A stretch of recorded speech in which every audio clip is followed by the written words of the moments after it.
So we'll move on to questions of the committee. And if anybody would like to start, or okay, we'll go with Assemblymember Waldron. Thank you, Madam Chair. Okay, there's a lot. So there's quite a few issues that have been brought up, and a lot of, opinions on both sides. So I just wanted to kind of ask a couple of questions about three things that seem to be the gist of a lot of the discussion. Part of it is, number one is the payments. Number two is the streamlining of the process versus local control, which is, a big part of it. And then the rural versus the big cities. Number one, the payment part of it. So my questions are, the costs that are in the bill, there's a couple of different costs, and some of them are a little confusing. And I was going to ask if you could delineate those costs and, with the amendments and everything else, exactly what we're talking about. We have the cost for attachments to the pole. It's based on various factors. There's location, there's investment, there's the depreciation, all of those things that have to be looked at, what would be paid towards the city or the county. Plus there's a $250 additional payment on top of that. There's also a permit and a permit process, an annual administrative permit that could be mutually agreed and negotiated. Could you expand on that a little bit and, how that lines out? Because I think that... first of all, we modeled, when we amended the bill, we modeled it after another program created by Buchanan bill that was passed here by the legislature about 3 years ago that required utilities to provide their poles to other competitors or other telecommunications companies to make sure that that pole served mutually beneficial a benefit to the society as a whole. So we don't have monopolies in the state of California. That pole, if every company had their own pole, we would have 15 poles in one site. And distributed in every, that would be blighting. That would look horrific. So we understand that we don't want that, and we can't have that. So it would be better to have one pole that's with those utilities, but we also want competition. And we want all the companies to have equal access to that so that they could provide the service to their customers. And we understand in California that as long as you have competition, there's a downward trend in the cost of services provided to customers. So, and we've had that in California. Cost of cell phone use has gone down. Cost of internet has gone down as long as we've had competition. So, so the Buchanan bill basically said you have access to the pole, but you have to pay the owner of the pole the full cost of accessing that pole, whatever it costs them to erect the pole, maintain the pole, and any opportunity any lost opportunity to gain revenue from the pole, you have to make them whole on that. So when the cities came here and said that this is a taking, that we're forcing them to use this at no cost, that is absolutely untrue. They will be compensated 100%, 100% of the cost of using that resource. If it's a pole, if it's a lamp post, if it's a light post, whatever the vertical infrastructures that exist that are owned by the city, whatever it costs them to put that, it can be $1,000. It can be $1,000. It can be $2,000. Again, it's a formula that's put in according to what the cost of that resource costs the cities. So they will be made completely whole by the placement of that technology on that resource.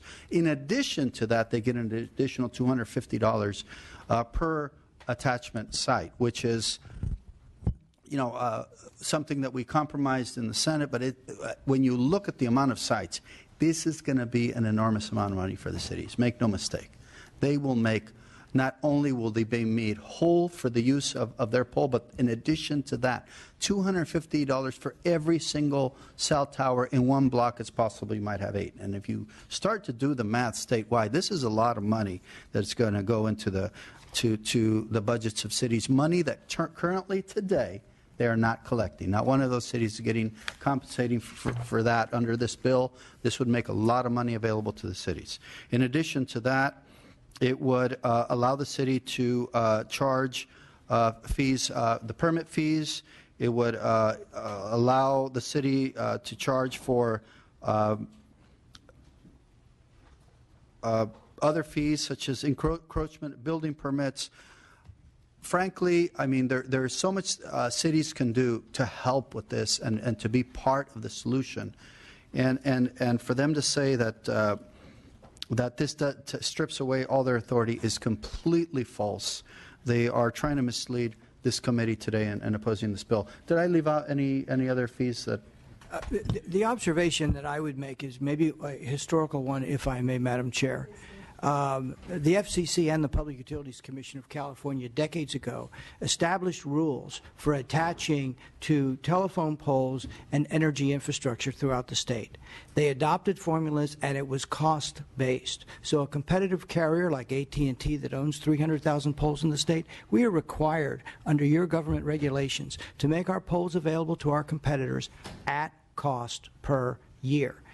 That is how this whole issue of accessing infrastructure has started. In 2011, Assemblywoman Joan Buchanan, as you just heard, passed legislation that extended the same model to municipal-owned poles so that everyone could attach to municipal-owned poles. So in this bill, SB 649, it simply extends the model that you have already adopted previously to city-owned vertical infrastructure.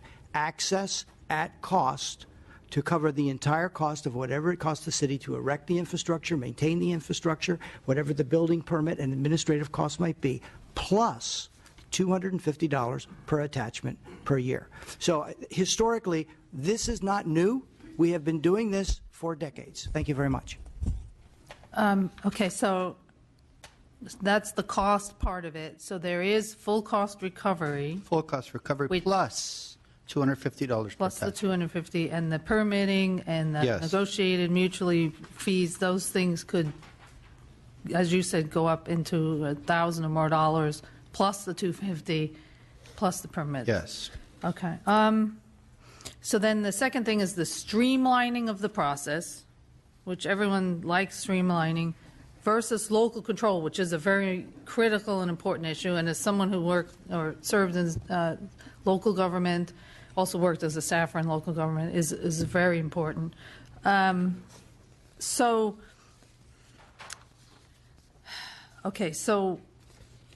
right now, a single cell siting, according to my analysis, could take 2 years or more to site because we don't really have a process in place for this new technology. You're saying in so many words, you want to make this more how it's currently being done with technology, not quite as new, but the way it's been done for years. We're not really recreating the wheel as far as a process. It's more incorporating these single cell or small cells now into this other type of process. So streamlining is important, but so the questions I have is, what protections are in the bill now for cities regarding local control and aesthetics? And that was one of the things that was really important to me.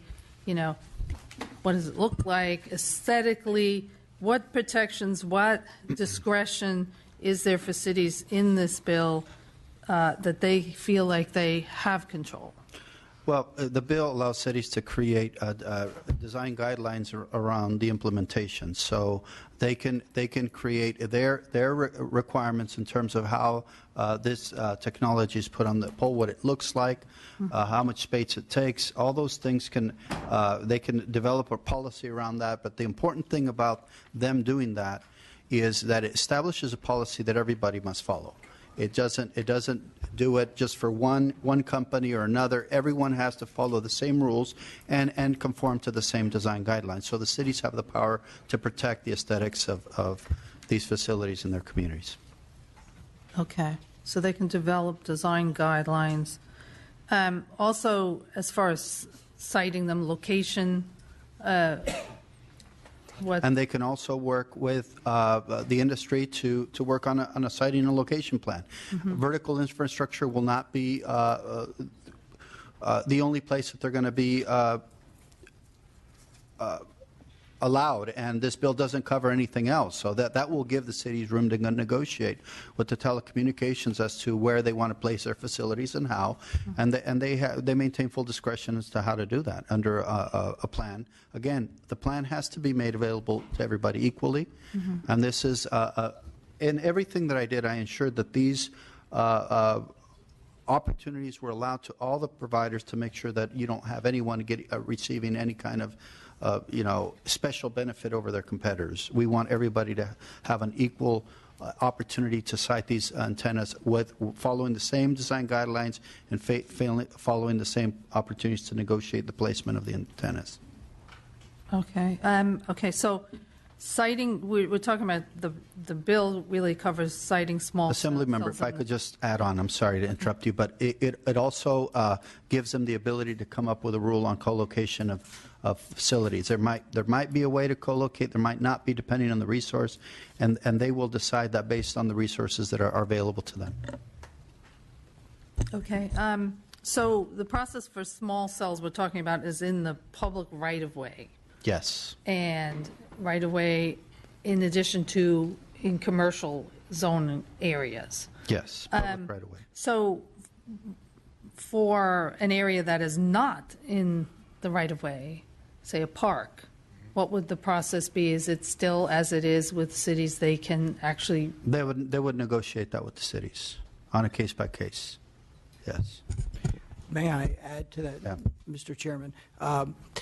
For facilities that are owned by the city, that are outside the public right-of-way, the bill requires that it be a non-discriminatory opportunity to build the infrastructure, and the cities are able to charge commercial rent when you're outside the right-of-way. So whether you're attaching to a city parking lot, you have to get permission, you have to pay the fees and permits, but they're able to negotiate commercial rent, whether it's a park, et cetera. So outside the right-of-way, pay commercial rent. Inside the right-of-way, this bill has the fixed formula, much like we do on all the other infrastructure we build today. And with regard to the permitting process, if I may just elaborate one more time, we have been building infrastructure in the state of California and across the United States for 100 years. We always knock on City Hall's door first. We always go through whatever requirements and permitting processes are in place. We are never able to build without full permits and to reimburse localities for all of their expenses. So this bill simply suggests that we take small cells and put them into that type of permitting process, that it's well understood, well established, and we will always in the future have to knock on City Hall door first to get those permits. Thank you very much. okay, and then the last part of the streamlining versus local control, one of my cities has a historic downtown that has been in existence prior to its incorporation in 1888. It goes way back.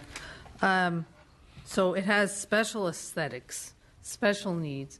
And I know that, our community would not want to have a cell tower or even a small cell in there because of all the efforts and infrastructure that went in to maintain the historic character of that district. So this bill exempts historic districts. Yes, it exempts historic districts, so they're not made subject to what the historic district's not made subject to. We thought that'd be fair. But if the city wants to negotiate, like the design guidelines could have covered adding small cells to historic districts. They could have had a design guidelines for historic districts particularly. But and if they want to, continue to cite sites at historic districts, they can still negotiate that. But we just thought it'd be easier for cities to deal with that, and we exempted historic districts at their request. Yet they're still opposing, but we've been very responsive to what the cities have said, and largely a lot of their comments that they made here are untrue because we have an amendment that's covered those arguments one way or another. Okay. Madam Chair, I do have one more point, but I think the opposition wanted to say something also. I don't know. Go ahead. You're Okay. Okay. So the last thing is the rural versus big cities. My district has wonderful cities, but they're not, million-person cities. They're smaller cities. And the vast majority of the land mass of my district is rural and agricultural. So I believe the capital budget, we were talking about a capital budget upwards of $2.5 billion to try to get small cells incorporated throughout the state. That's sort of what we're looking at. So if large cities like currently, I mean, I don't want to name the cities, but if they were, working on maybe 11,000 a pole, 15,000 a pole, that, and the fact that they would get more bang for the buck, siting in a larger city, if you're going to pay that much, the service would go to the larger cities, leaving out the smaller and rural areas. Is that true? Because there's only so much money in the pot. Can you?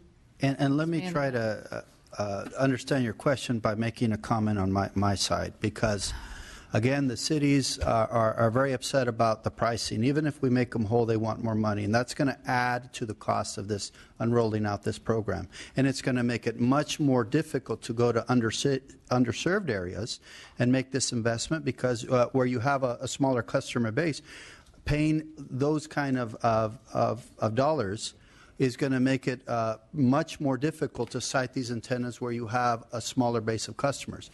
They're going to be required to pay. Imagine if the costs were $10,000. Let's say it's $1,000 or $2,000 per pole, and 20 poles are required to be put in an area, and that makes that cost about $20,000 per year just in rent. Forget about service, forget about the equipment. Just in rent, every year they're going to be paying about $20,000 for a small service area. If you had 20 customers in that area, they would be required to pay just in rent, each one $1,000 added to their phone bill. And that's a fact. And that's where we need the help of the cities. If they could get off of this issue of the cost of the pole, they could actually be helping us to bring this service to the most underserved areas in the state. Reducing that cost. Why should if there is a government of a city in your district that says, you know what, we understand that we don't have, we want to bring this technology here, and we want to charge a very low rent. Why is it fair for your customers to pay into a system-wide program where some areas are charging $2,000 or $3,000 or $4,000? Basically, your customers, the customers in your district are going to be paying through their phone bill to subsidize municipal services in some other part of the state that they may never visit. That's why we really need a bill that's balanced and fair for everyone across the state. I've been working very hard to reduce the cost of adding to the poll, and we can't take the pole from the cities. It belongs to them locally. They have made the investment. That it's still a resource for them. I believe in compensating them fully. That's why we added into the bill a formula that compensates them 100% for the cost of that pole. They have to show that there's a cost of putting that resource in their community, and that will be used to be plugged into the formula. And then on top of that, we're still giving $250, and they're still not happy. But we need the cities to be part of this process and this solution. And they control the permitting process. We're still giving them that, although we're allowing for some reasonable processes to happen that still protects public safety, that still conforms to building code standards, that still meets the needs of them to look out for the public safety of their communities. All that is in there in the bill. They still retain that. But I think I believe that the true nature of their opposition comes from the part where we're only providing them to a full cost recovery plus a $250 for attachment. I think that's the area. But this is where we need more of their cooperation to help make this more affordable and easier to bring to underserved areas of the state. Okay. Thank you. And, this bill is double referred to communications and conveyance. So, I spent a lot of time working through this bill and the amendments, hearing and listening, and, it's an important discussion. So, both sides are making key points. But I think it's a discussion that needs to continue because these issues are important to our residents. They need to have quality wireless service. My area, there's places where kids can't download their homework because we have such a rural backcountry. We just don't have service. So, I hope that this discussion can be resolved and move so that we can continue to work on it. Assemblymember Gonzalez Fletcher. I'm going to be quick. I'm going to support this bill today and hope to see it eventually in appropriations. I just want to note my desire to have more than hopes and dreams that we have access not only in rural areas but in poor communities like ours that maybe the center city has really good access. There are parts of our community that both the senator and I represent that don't have that same access, and I know he also represents some of the rural parts that don't as well. So I know he's committed to that. I know the companies have heard from me on this, and I just hope that we can maybe have some equity language in there that maybe gives us a little bit more assurances that this is, the reduced costs that we're providing for the companies results in actual disbursement of this technology to the communities that need it so much.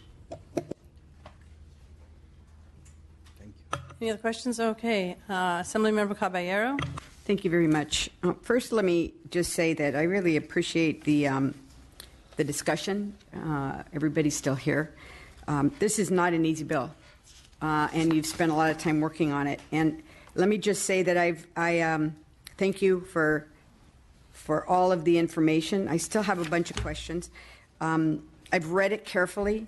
And there are some issues that concern me because I think there's a soft spot here, and I'm struggling because I want to see us get there, but I don't think it's there yet. And the one of the areas I'm concerned about is the discussion about small cells. So I wrote down one of the testimonies statements was that small cells are going to blend into the poles. But I look at the definition of a small cell, and it's a wireless telecommunications facility, such as towers, utility poles, transmitters, base stations, and emergency power systems. And then there are definition that talks about equipment. And maybe I'm just not reading it well, but the pictures that I saw when we were talking about this look very innocuous. It's just almost like an extension on the pole. And if we had the technology and you said, here's what it looks like, I would feel much more comfortable about it, kind of notwithstanding all the local control issues. I spent 15 years in local government, so local control is pretty important to me. And I don't know how many times I came here and I testified against this, the legislature taking that away. But it's easier if it's a smaller device, and yet then it starts getting into 35 cubic feet and 9, 21, and then 35, and that's big. And in my community, just kind of as a foundational statement about why it's so important to me is that the electric boxes on the sidewalks have started to get painted in my community. It's artwork because they look so ugly, and they're in the public right of way, number one. And number two is in our cities, there are county and incorporated areas that have all the old poles in them, and we've spent hundreds of thousands of dollars undergrounding those because they look so bad, and they're in the poorest parts of our community. And so I'm concerned about the aesthetics. Sometimes that gets poo-pooed because it's seen as frivolous, but in some of our communities, the aesthetics are pretty important because of all the other stuff that's there, and some of it's pretty old. So that's why the sizes are important. I was trying to imagine what the sizes could be, and so that's one of the issues. So maybe you can. Yeah, and absolutely. Again, there are design guidelines that the cities could implement that get to some of the aesthetics issues. That's one test. The other test is, of course, you cannot put something that's so big on a pole that it defies the engineering specifications of that utility. So you can't really put more weight on a pole or a light fixture, whatever that that's not consistent for what that pole was designed to do. It has a purpose that it was designed for, and if tenants can't be placed there, the cities can absolutely not allow that to happen, especially if you're going to be putting a lot of weight on a structure, or if it's going to hamper its ability to do its job safely and in the best public interest. Again, design guidelines are very important in this discussion, because every community is different. Some communities don't have vertical structures. Others have gone underground. There'll be areas that don't have vertical structures, and there'll be the cities. You can't really require somebody to use something that doesn't exist. So there'll definitely be a process of working with the cities to decide, what's the best approach to bring this technology into those areas. Because this technology will not work if it's not equally spaced, and it's within the proximity of the users of this technology. I guess that's the second question that I have is, I didn't see anywhere that gave the cities the ability to do the design guidelines. Yes. May I? Sure, absolutely.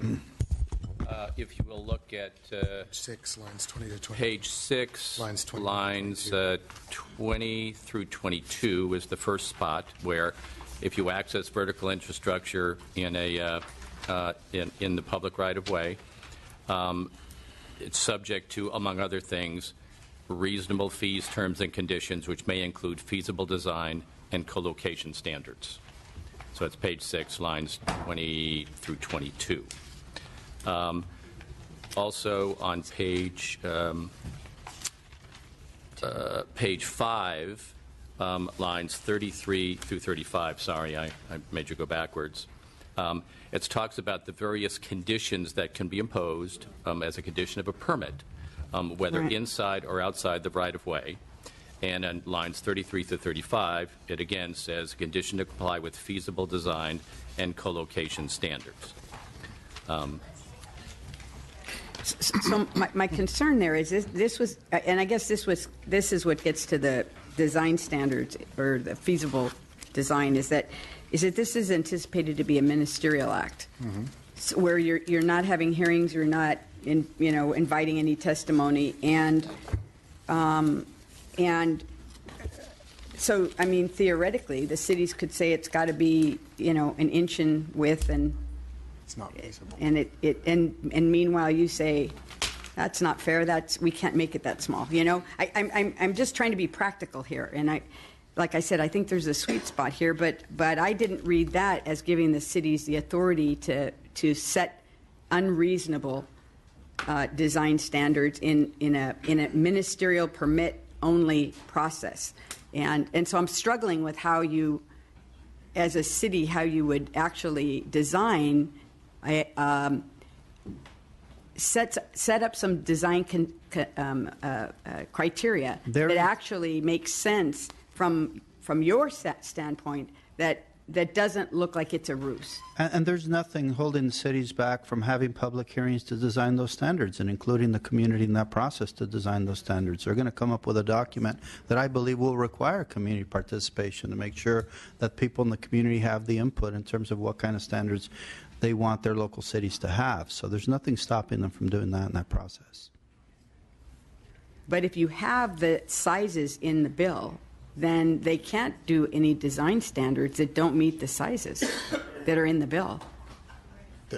I don't understand what. In other words, if you, so that's why I was getting to the. I don't see how you can set designs if, in fact, it says that the definitions tell you that the equipment can't be more than 6 cubic feet in volume, and that the individual piece of assorted equipment on pole structures can't exceed 9 cubic feet. And that's an attempt to pretty much create at least a definition, something that would serve as a guide. But to be honest with you, I'll ask the industry, because they know, they have a better idea of what this is going to look like if it's really already in design specs, and if they have the volume already. Through the chair, Assemblywoman. So those two requirements. First, the small cell has to be consistent with the definition and the volumetric requirements. So they're independent requirements. So that's requirement number one. Number two, you have to understand those volumetric limitations are cumulative inside. So it's not like you put a 21 cubic feet thing on a telephone pole.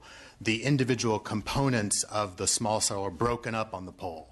So that's where you see in the language that no individual component of that cumulative volumetric limit may be larger than 9 cubic feet. That was an amendment that the author and sponsors took to address these concerns about the size limitations. And then the other point about feasible design and co-location standards, that is a separate requirement in addition to the volumetric requirements. So there are two ways, it gives two ways that local governments can address the aesthetics of small cells. Okay.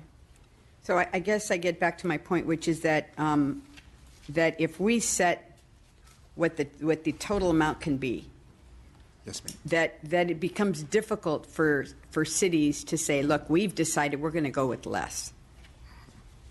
If you're telling me that you can do it, great. Then I'm not. It's not great, but the bottom line is the way that if we are prescriptive about these numbers, then they've got to meet the numbers, and you can sue them if they're doing anything in their process that doesn't comply with these numbers. And what you can say is you're not doing this in good faith. And so that's why I said, if I knew what the technology looked like, I'd feel a lot more comfortable with the process that says, look, one of the reasons we're streamlining this is because we can get the assurance that was mentioned by Assemblymember Gonzalez-Fletcher, which is that we're really going to provide access to all communities, because I think that's one of the issues I'm very concerned about. But because we don't know what they look like, and we say, okay, you have the flexibility, but I'm concerned that it really isn't here, because there are the definitions that just don't meet the pictures that you showed me, and I'm concerned about that. Matt, may I offer a couple of thoughts? First off, the language we're referring to is on page 9 of the bill, line 3 through 16. And in each of the descriptions of the various equipment, these are does not exceed. During this debate in the state Senate, there was a great deal of concern about the size of the equipment. And many senators wanted, and some of the opposition, maybe all the opposition, wanted smaller, not larger. And so we identified different pieces of the equipment so that they cannot exceed these sizes. They must be at or smaller. And that fits what is being manufactured, and it addressed the concerns in the Senate. And I might add, there are FCC standards for the deployment of small cell technology, and these numbers are smaller than what is recommended by the FCC. Thank you very much. In addition to that, I just want to mention that the revenue formula gets they'll pay less money in rent when the actual unit or the equipment is smaller. When it takes up less space on the pole, there's actually less money that they'll pay to site it there. So there is a financial incentive for the industry to actually make this equipment as small as possible. Okay, I appreciate that. And then we had a conversation. I've got a couple of issues, but we had a conversation about for lack of a better word, communities being able to opt out if they don't want the 5G technology, period. And I just wanted to ask you about that, because what we talked about is that it's a unified system, but it's permissive. You can opt out. So. Yeah, and I was wrong in saying there was an opt-out permission. That's why I sent you the information that shows that I cities, didn't understand it. Yeah, cities could decline. They have the power not to accept the permit. based on the providers not complying with either design guidelines or the requirements of the public safety requirements of the program. But yeah, you're right. There is no opt-out. So Yeah, it's just wanted to not make an that clear, opt-out, it's and just that you can and I sent you deny that the permit. message to Got it. clarify Okay. that earlier. Thank you. I appreciate that. I just Yeah. wasn't sure that I was reading that. Okay. Assemblymember Bloom? Thank you, Madam Chair. I appreciate all the comments from the proponents. We've heard a good deal of them. I have a couple of questions for, I think, the person who's probably best situated as the representative from the League of Cities, if that's possible, through the chair. Thank you.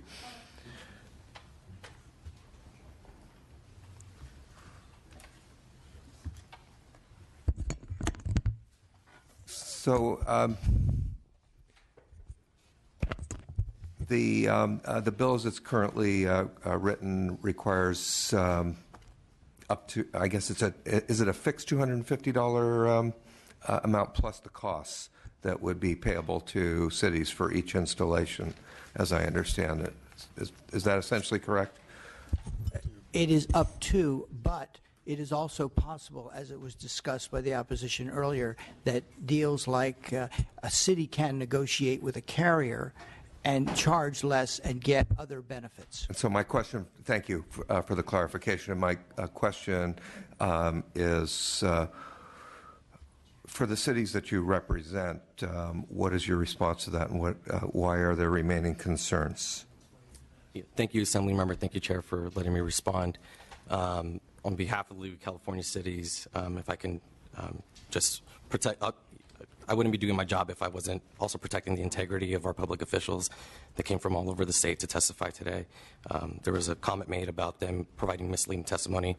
Just wanted to clarify that nothing was misleading about their testimony. In response to your question, Assemblymember Bloom, and I appreciate you giving me the opportunity to do so, unfortunately, because the League of California Cities did not assist in drafting the fee language for this particular provision as it applies to permits and what they call attachment rates, we actually see that the $200 cap applies to what as currently drafted in the language, an administrative permit fee and the attachment rate, which would be the lease, which would be the lease for the small cell equipment, and that is our interpretation. Thank you for responding. Thank you for letting me respond to that. Thank you. Have you been part of the discussions and negotiations over the bill, or should the League, not you personally necessarily? The League of California Cities has met with the author's office. We have met with the industry.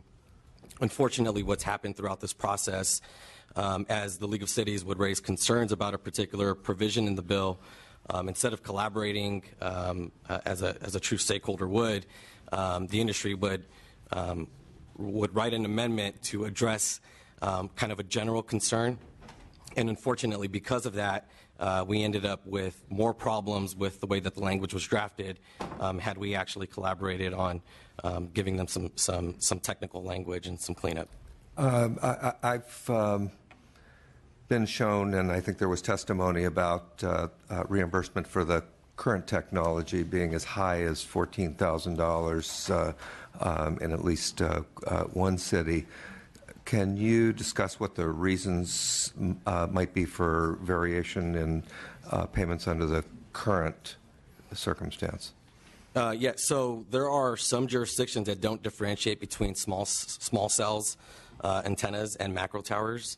That may describe some of the what some may consider a high lease rate for wireless facility leasing of public property. But the range, to be quite frank with the committee, ranges anywhere from free, which, as you saw, the city of Sacramento was able to negotiate a deal with Verizon where they actually provided 101 sites for free in exchange for a host of public benefits. Unfortunately, those types of in-kind contributions would be precluded by this bill. And then there are other cities that have negotiated leases, $3,000 and upwards, for the lease of public property. And to be clear, the state has never require local governments to lease their public property, and the legislature has never required that local governments, cities, and counties cap how much they can lease that property out for. This would be unprecedented territory for local government. So I'd like to ask this question of both the proponents and opponents. What is the, from my perspective, the $250 cap seems relatively arbitrary, but if I'm wrong, if there's an economic analysis or some basis for that number, I'd like to know. So some cities, these are market rate leases, and these are open negotiations between the wireless industry and local governments. Some cities have figured out what the market rate is specifically for specific corridors within their jurisdiction, and will charge a rate that is reflective of that. Some cities have offered rates lower than that in exchange for other benefits like deployment to underserved or unserved parts of their jurisdiction. And so those are, again, those are open negotiations, have never been subject to any kind of a cap on a lease for that property. Proponents, please. Now, again, let me just, I find myself at a disadvantage having to debate somebody that's providing completely misinformation about the bill. And I feel a little disappointed by that, because the bill is in writing, and it's all there for you to interpret. There's nothing that is, there is no cap. You cannot put a cap on a resource, because that would be considered a taking. If the cost of putting a resource there translates to putting the equipment there, a cost that's going to be $1,000, that's what the bill requires the cities to get. Well, but in addition to that, my question only relates to the $250 additional fee. That's an addition too. So if it costs $1,000, they're going to be paying $1,250 for that pole. And right. again, it's cost plus $250. Exactly. Right. So full cost recovery plus $250. And what I'm asking about is that $250 additional amount. It relates back to the current system, where there's apparently in every city a negotiation over what the rates will be, and that has resulted in different rates in different places, and that's being replaced in this bill by a $250 cap. And my question has to do with what the economic basis for that is. Now, again, the economic basis being that it is our position that these resources are in the public domain and they belong to the people of those communities, and they are going to derive a benefit from them. When you put this technology there, that will be a benefit for them to bring this technology. Now, the cities, it was wrongly stated that cities cannot no longer negotiate. That's wrong, because the cities can. This is a guiding policy. If cities want to approach the industry and say, we have a better plan, and we have one that, but our plan is going to be made available to all the telecommunication providers, but it will include providing to underserved areas. There's nothing that prevents the cities and the telecommunication providers from doing that. But we feel this bill is required because we also want to keep the costs low. On the one hand, cities are driving up the costs that are making it harder to bring this utility to underserved areas. So it's very important for us to keep the costs low. And they can reduce the costs if they wanted to make it easier to put into underserved areas. So that's the general principle that we're working on with the crafting of this bill. Senator, underlying, there have been a number of questions and comments regarding underserved communities, and it appears to me that the bill is leaving that up to future negotiation, or the market somehow allowing for that. In my experience, we haven't seen, even in a relatively wealthy community, well-off community like many of my communities, we have not seen the industry implement in certain areas of district versus others. And just correct me if I'm wrong, there's nothing in this bill that requires a rollout in disadvantaged communities. I think what I'm hearing is that if we're able to charge less, it'll be easier for the telecommunications companies to do that, but there's no requirement. Is that correct? Well, telecommunications companies want customers. And so I don't think they're necessarily in the business of discriminating against customers, because in the end, they spend a lot of money on marketing to get customers to subscribe. So wherever customers want to subscribe, they're going to go to those areas and locate the antennas. But when you have certain customers that are precluded from using because the costs are so high of unrolling this technology to those, they're not going to go to those areas. And I don't think there's anything that we can do to compel them to do that if it's going to cause them to go out of business. So my general theory here is I'm using the history as a guide, history as the best teacher, to say what has happened in California. How has it been easier to get technology in the hands of people, making it cheaper? And there has been a downward trend in the cost of cell phone service over the years because cell phone companies compete with each other. What cities are doing is they're increasing the bottom in terms of how low they can go in cost. Cities, by adding costs to this program, they're increasing how low they can go in fees. That is going to exclude a whole host of people from the community from participating if we're paying the cities money for municipal services. If their concern was really about access, that money they collect from fees, which would be for some cities in the millions of dollars, could be used to provide better access to cell phone service. But no, they're not going to do that. They're going to use that money for municipal services, as they testified here today.